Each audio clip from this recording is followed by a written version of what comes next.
प्रिय श्रोता बंधु प्रभु श्रीख्रीष्ट सर्वश्रेष्ठ नाम आपण को शुभेच्छा। पवित्र बाइबल माथ्यू लिखित सुसमाचार 13 अध्याय 44 पदरे आम पाठ करूँ। स्वर्ग राज्य क्षेत्र में गुप्त होइथिबा धन सदृश जड़े लोक ताहा देखि गोपन करी रखिला और आनंद रे जाई आपणार सर्वस्व विक्रय करी से क्षेत्र को क्रय कला। प्रभु श्रीख्रीष्ट स्वर्ग राज्यर तुलना गोटे क्षेत्र सहित करती।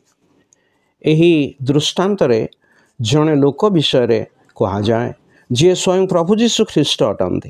क्षेत्र में गुप्त होइथिबा धन ए जगतर जिहुदी माननकु दर्शाए जो माने ख्रीष्टंक अपेक्षार अछंती। मात्र एही अनुग्रहर जुगरे अर्थात मंडलीर जुगरे जिहुदी मानक विश्वास हेतु ईश्वर किछि काल पई सेमानंकु आपणा दृष्टि रे गुप्त करी रखिछंती। प्रभु श्रीख्रीष्टंक द्वितीय आगमन रे से मैंने अपना विश्वास तांको प्रकाश करिवे पुणी तांको राज्य रे प्रवेश करिवे।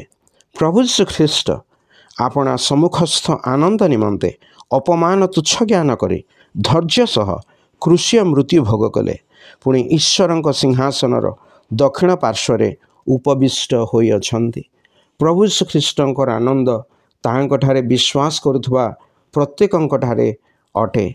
सही माने तांको निमंते एते बहुमूल्य जे से मानको पाइबा निमंते से आपणार सर्वस्व विक्रय कले अर्थात से आपणा को देदेले।